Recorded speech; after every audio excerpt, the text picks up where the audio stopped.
Hello everybody out there, all my followers. I just reblogged a post that was the voice challenge, aka talk about things that are listed. And so I got a few asks asking me to do various ones, and I got a decent amount. I wrote them down just so I wouldn't forget. I got 2, 3, 5, 8, 9, 12, 16, 17, and 24.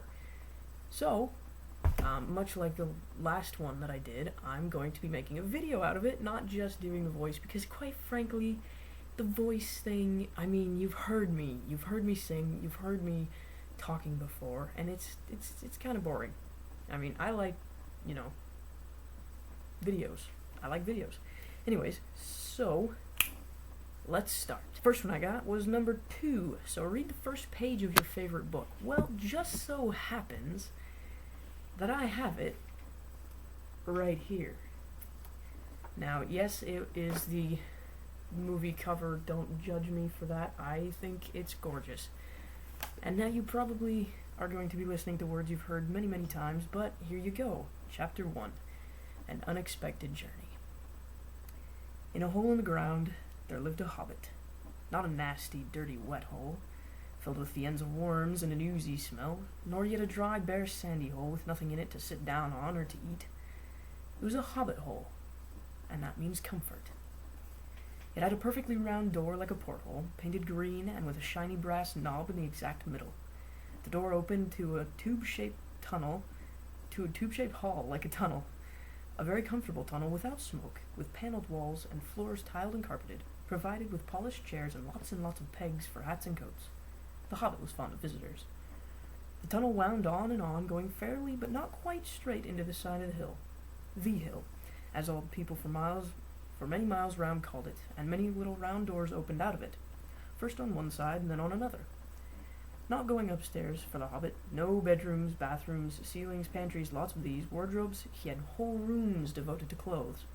Kitchens, dining rooms, all were on the same floor, and indeed on the same passage. The best rooms were all on the left-hand side, going in, for these were the only ones to have windows. Deep-set, round windows looking over his garden, and meadows beyond, sloping down to the river. This hobbit was a very well-to-do hobbit, and his name was Baggins.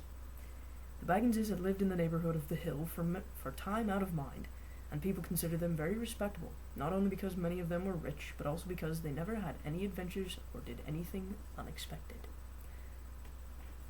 So that's basically the first page. That kind of cuts off with a semicolon the rest of the sentence, but I only said the first page, so nuances.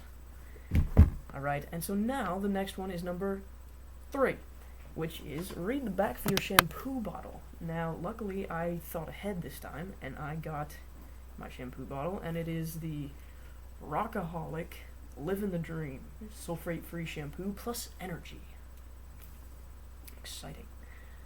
Livin' the Dream takes extreme energy. Sulfate-free formula boosts a blend of green tea, goji berry, go-to cola, and multi-minerals to make for a revitalizing, gentle cleansing cocktail. Being Stellar Shine brings... Obviously, I can't speak tonight. Bring stellar shine and strength back to your strung-out strands. Let's live it up, party people. And that's the back of this. Whoa. Bumped the table with my leg. Sorry. So, that's number 3. Number 5 is say something in a different language. Now, I got a specific request for this. I'm going to have to pop on over to where I had it translated, and it was... it's Polish, I believe. Pozdrawiam moich fanów z Polski. And now I put that through the translator, and apparently that means hello to my fans in Poland. You all are crazy, because obviously, I don't have fans. That's insane. Why would I have fans? That's crazy. Oh, and so number 8. Number 8 is summarize the last TV show you watched. So, this is great. The last TV show I watched was Broadchurch. Now, let me tell you a thing about Broadchurch. Broadchurch stars David Tennant as D.I. Alec Hardy, who is this grumpy, frowny-faced Scottish detective who got burned on a case that he was in. Well, he didn't get burned. He got kind of blacklisted because of the case that he was on prior to the one that he got put on for the murder of Danny Latimer in Broadchurch. Now, we don't really know at first what happened with the Sandbrook case, which is, what he kind of got badmouthed for. And so, that's one of the big mysteries behind his character that we have to deal with for a good portion of the show. It's really good. It's a really good show. If you like Hannibal, it's shot much in the same style as Hannibal. Like, it's very, very cinematic. Very beautiful. Very gorgeous, long scenery shots. So if you're into that kind of thing, by all means, it's a beautiful show. And it's really interesting. Really good. I mean, it's only one season, 8 episodes, but it's so worth the watch. It's kind of like Firefly in that respect. I mean, it's short, but it's really good. So that's all I'm gonna tell you about Broadchurch. Go watch it. Oh, I'm gonna put in a little bit of self-promotion here, but I kind of developed an D.I. like Hardy muse, so many of you know that I roleplay as the Doctor, but now I also made a completely new roleplay blog. It's called The Broadchurch Detective. Go ahead and follow me on that if you want to come play with Hardy, because he's grumpy Scottish detective that I have cosplayed, and he's really funny. Well, okay, I think he's fun. He's not really funny. He's kind of an old curmudgeon. He's got his moments. Anyways, it's fun. Come follow me on that, and if you want to bombard me with asks, feel free. Alright, so, number 9 is let us hear your ringtone and message sound. So I'm digging in my pocket now for my phone, which, by the way, I've gotten so many comments on this freaking case. I have to tell my aunt that everyone loves this, because she's the one who got it for me, so she should probably get the credit. And, alright, let's go and show you my noises, I guess. So here's my ringtone, and it'll just do this repeatedly. So here's kind of what I get when I get a call. Exterminate! Yeah, so I've got it on vibrate as well, so you can possibly hear the zzz. But yeah, so it's just an angry Dalek screaming exterminate. My text tone I downloaded specifically because it's adorable and I love it. Incoming message, Master. K9! Oh, I love my K9! Oh, that was a really bad doctor voice. Sorry. That's probably the worst doctor voice I've done. Anyway. Alright, so, number 12. Something that really scares you. Spiders. Why?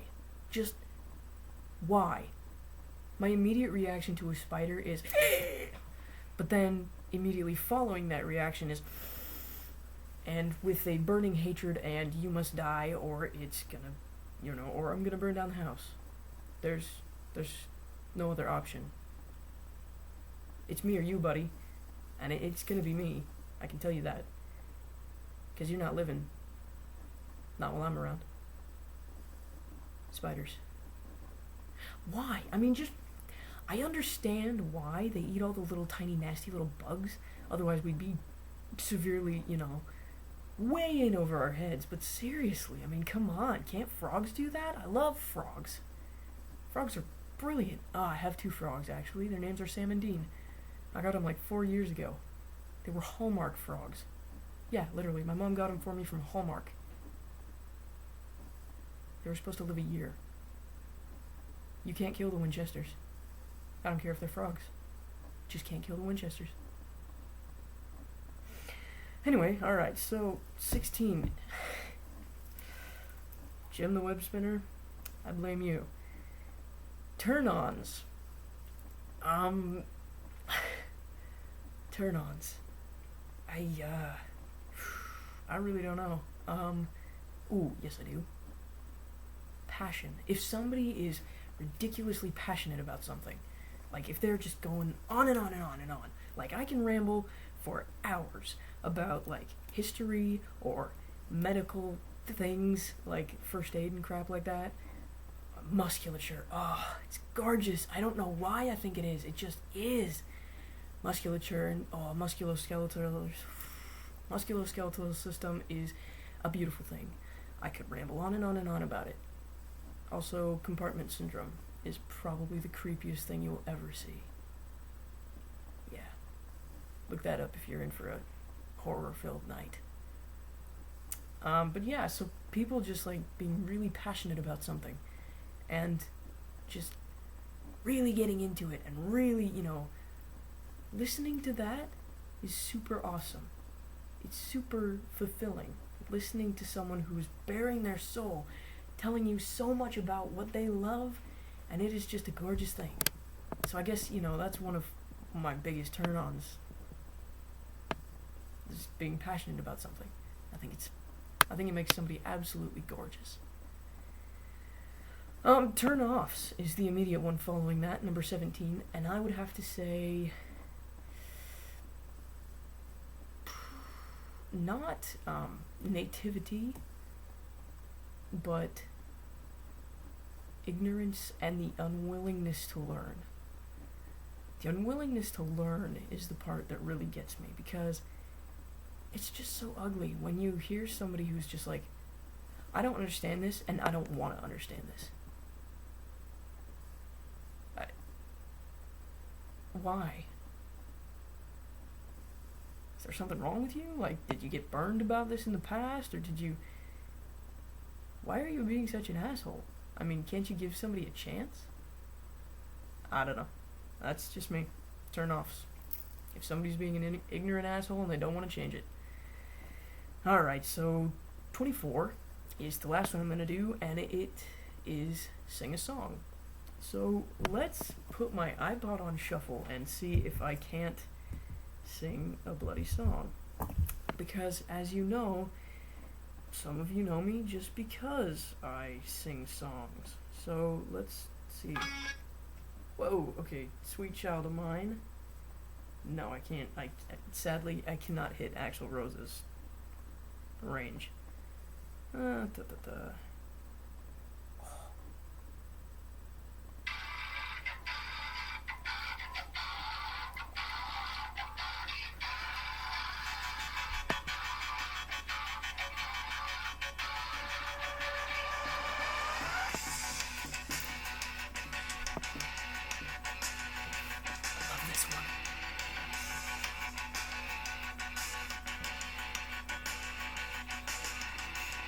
So many different faces, so many different personalities. My taste change, I get cravings, but some things you can't take away from me. You can't stop me dreaming. I used to be old, but now I feel young, 'cause I was a boy when I learned how to run. I could never be settled in one time or place. I won't ever stop, 'cause I know what's right.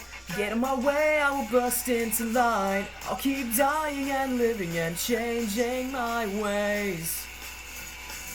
'Cause I was a teenage rebel, but that stayed the same.